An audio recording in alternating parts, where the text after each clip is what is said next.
Hello, my name is Mukur Ghosh, and I'm an anaesthetic registrar and honorary fellow at the National Hospital for Neurology and Neurosurgery in London.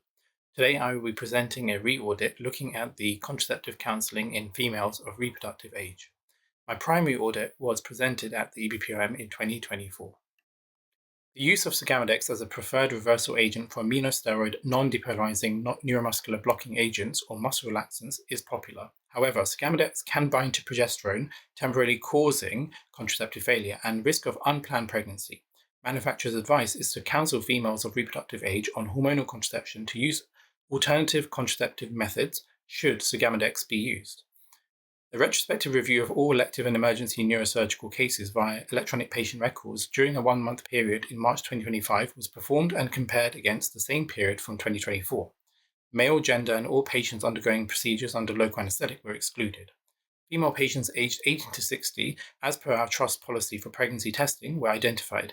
These records were examined to determine number 1, documented contraceptive methods, number 2, if any muscle relaxant was used, number 3, was sugammadex used, and number 4, counselling for contraceptive failure, and if it was appropriate, to those on hormonal contraception. The results show that new muscular blocking agents was used in similar proportions in both years, with rocuronium being the main agent. There was an increase in use of sugammadex. Counselling improved amongst all cases where muscle relaxant was used from 6.6 to 10.3%. Counselling amongst cases using sugammadex also improved from none to 21.7%. Contraceptive documentation was inadequate. Only 9 patients had documentation in both years. Most importantly, as per guidance, only patients on hormonal contraception should be counselled, and proportionally, there was an improvement, but in absolute terms, the numbers were low. In 2024, 8 were on hormonal contraceptives and only 1 was counselled, whilst in 2025, 6 were on the contraceptive, but only 1 was counselled.